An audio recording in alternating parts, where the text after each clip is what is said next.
सुनिए जरा, देखो हमने आपको एक्सप्लेन किया था, अगर बेंजीन से कोई ऐसा ग्रुप अटैच है जिसके पास में लोन पेयर है या नेगेटिव चार्ज है, तो इसको हम लोग प्लस आर ग्रुप कहते हैं या फिर ऑर्थो पैरा डायरेक्टर कहते हैं, क्योंकि ये ऑर्थो पोजीशन पर और पैरा पोजीशन पर नेगेटिव चार्ज को क्रिएट कर देते हैं। इस वजह से जब भी इलेक्ट्रोफाइल अटैक कराया जाता है बेंजीन पर, तो वो या तो ऑर्थो पोजीशन पे अटैक करता है या फिर पैरा पोजीशन पे अटैक करता है। इसी वजह से ऐसे ग्रुप जिनके पास में नेगेटिव चार्ज होता है या लोन पेयर होते हैं उनको हम लोग ऑर्थो पैरा डायरेक्टर कहते हैं, प्लस आर ग्रुप कहते हैं, क्योंकि ये पॉजिटिव रेजोनेटिंग इफेक्ट को शो कर रहे हैं।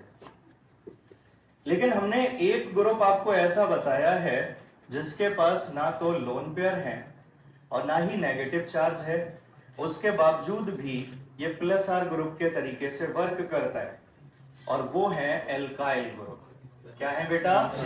Alkyl group.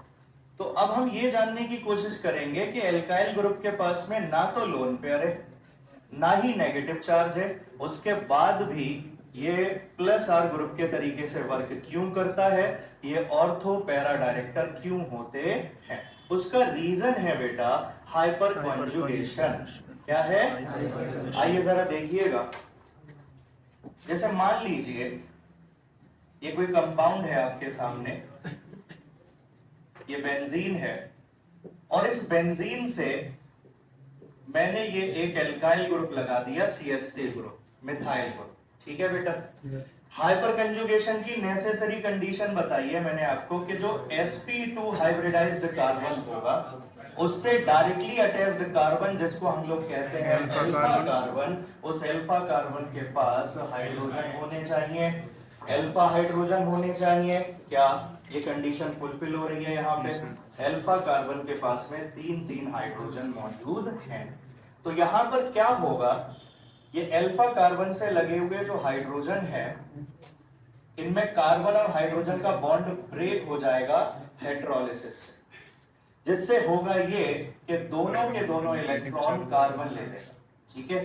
तो हाइड्रोजन प्लस की फॉर्म में अलग हो जाएगा और कार्बन के ऊपर नेगेटिव चार्ज आ जाएगा। अब देखिएगा अगली स्ट्रक्चर में क्या होगा। जैसे ही कार्बन और हाइड्रोजन का बॉन्ड ब्रेक होगा, क्या वैसे ही कार्बन के ऊपर नेगेटिव चार्ज आ जाएगा बेटा? क्या कंजुगेशन की कंडीशन बनने लगी यहाँ पे? Negative charge, single bond double bond, single bond double bond, single bond double bond, single bond double bond. तो बेटा जब ये नेगेटिव चार्ज यहाँ शिफ्ट होगा बॉन्ड बनाने के लिए, तो क्या इस कार्बन की वैलेंसी 5 होने लगेगी? कार्बन तो 5 बॉन्ड बना ही नहीं सकता, 4 बॉन्ड कार्बन ने पहले से ही बना रखे हैं, तो क्या ये पाई बॉन्ड को ब्रेक होके पाई इलेक्ट्रॉन को शिफ्ट होना पड़ेगा ऑर्थो पोजीशन पे। तो अब जो अगली रेजोनेटिंग स्ट्रक्चर बनेगी वो कुछ ये होगी।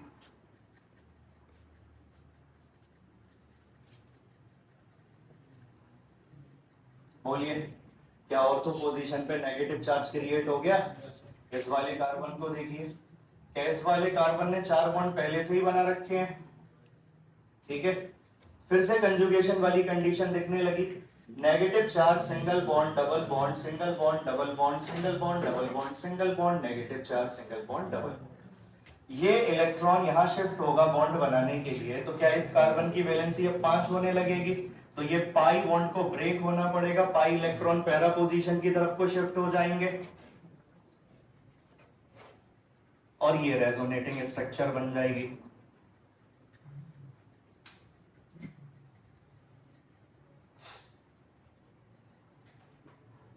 अब देखिए फिर से एक कंजुगेशन वाली कंडीशन अपीयर हो गई और पैरा पोजीशन पे नेगेटिव चार्ज आ गया। Negative charge, single bond double bond, single bond double bond, single bond double bond, single bond, negative charge. अब इस वाले कार्बन को देखिए, क्या 4 बॉन्ड पहले से ही बने हुए हैं? ये इलेक्ट्रॉन जब यहाँ शिफ्ट होगा पाई बॉन्ड का फॉर्मेशन करने के लिए, तो क्या इस कार्बन की वैलेंसी अब 5 होने लगेगी? तो ये पाई इलेक्ट्रॉन्स को फिर ऑर्थो पोजीशन पर शिफ्ट होना पड़ेगा नेगेटिव चार्ज की फॉर्म में, और कंडीशन कुछ ये बन जाएगी। तो अब की बार दोबारा से ऑर्थो पोजीशन पर नेगेटिव चार्ज आ जाएगा बेटा। फिर से कंजुगेशन वाली कंडीशन बन रही है, negative charge single bond double bond single bond double bond single bond double bond single bond negative charge. ये नेगेटिव चार्ज इधर शिफ्ट होगा पाई बॉन्ड बनाने के लिए। इस कार्बन ने पहले से ही 4 बॉन्ड बना रखे हैं, तो क्या ये पाई बॉन्ड के इलेक्ट्रॉन्स को ब्रेक करके कार्बन की तरफ को शिफ्ट कर दिया जाएगा और इवेंचुअली जहां से चार्ज ने अपनी जर्नी स्टार्ट की थी, चार्ज दोबारा से वहीं पहुंच जाएगा। बोलो। तो जब आपने किसी एल्काइल ग्रुप को बेंजीन रिंग से लगाया तो इसने अपने कार्बन हाइड्रोजन बॉन्ड को ब्रेक किया, कार्बन के ऊपर नेगेटिव चार्ज आया और फिर कंजुगेशन वाली कंडीशन क्रिएट हो गई। वो नेगेटिव चार्ज फिर बेंजीन में ऑर्थो पोजीशन पे गया, फिर वो पैरा पोजीशन पे गया, दोबारा से ऑर्थो पोजीशन पे गया। तो क्या मिथाइल ग्रुप भी हाइपर कंजुगेशन इफेक्ट की मदद से बेंजीन रिंग में ऑर्थो पोजीशन पर पैरा पोजीशन पर नेगेटिव चार्ज को क्रिएट करा दे रहे हैं? तो जब मैं यहां पर इलेक्ट्रोफाइल को लेकर आऊंगा, इलेक्ट्रोफाइल पॉजिटिव चार्ज या फिर इलेक्ट्रॉन डेफिशिएंट स्पीशीज होती है। जरूरी नहीं है कि इलेक्ट्रोफाइल पॉजिटिव चार्ज भी हो, कुछ इलेक्ट्रोफाइल ऐसे भी होते हैं जो न्यूट्रल होते हैं लेकिन वो इलेक्ट्रॉन डेफिशिएंट होते हैं। कुछ ऐसे होते हैं कि ना तो पॉजिटिव चार्ज है ना ही इलेक्ट्रॉन डेफिशिएंट है, लेकिन उनके पास में डी एटॉमिक ऑर्बिटल खाली पड़े हुए हैं और वो अपने ऑक्टेट को एक्सपेंड कर सकते हैं, जो ऑक्टेट रूल का वायलेशन कर सकते हैं, वो भी इलेक्ट्रोफाइल के तरीके से वर्क करते हैं।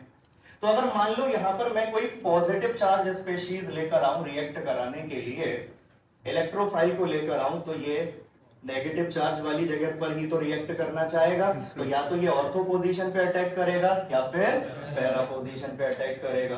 तो अगर आप बेंजीन से किसी एल्काइल ग्रुप को लगा देते हैं जिसके पास में अल्फा हाइड्रोजन है, तो वो हाइपर कंजुगेशन करता है और अपने नेगेटिव चार्ज को बेंजीन में ऑर्थो और पैरा पोजीशन पर बढ़ा देता है, क्रिएट कर देता है, जिसकी वजह से जब भी इलेक्ट्रोफाइल को रिएक्ट कराया जाता है तो वो या तो ऑर्थो पोजीशन पे अटैक करता है या फिर पैरा पोजीशन पे अटैक करता है। इसी वजह से एल्काइल ग्रुप को भी हम लोग ऑर्थो पैरा डायरेक्टर कहते हैं और प्लस आर ग्रुप कहते हैं। प्लस आर ग्रुप उन्हीं ग्रुप को कहा जाता है जो बेंजीन रिंग में ऑर्थो और पैरा पोजीशन पर इलेक्ट्रॉन डेंसिटी को बढ़ा देते हैं। तो अगर आपसे कोई कहे एल्काइल ग्रुप के पास ना तो नेगेटिव चार्ज है ना ही लोन पेयर है, इसके बावजूद भी ये ऑर्थो और पैरा पोजीशन पर नेगेटिव चार्ज क्रिएट करा पा रहे हैं, क्यों? आप कहेंगे just because of the occurrence of hyper conjugation. जब हाइपर कंजुगेशन होती है, कार्बन हाइड्रोजन का बॉन्ड ब्रेक होता है, कार्बन पर नेगेटिव चार्ज आता है, कंजुगेशन वाली कंडीशन बनती है, वो नेगेटिव चार्ज रिंग में कंजुगेशन में पार्टिसिपेट करता है और ऑर्थो और पैरा पोजीशन पर नेगेटिव चार्ज की फॉर्म में अपीयर हो जाता है। ये रीजन है बेटा प्लस आर ग्रुप होने का किसी भी एल्काइल ग्रुप के लिए। बात समझ में आ गई? नोट कर लीजिए।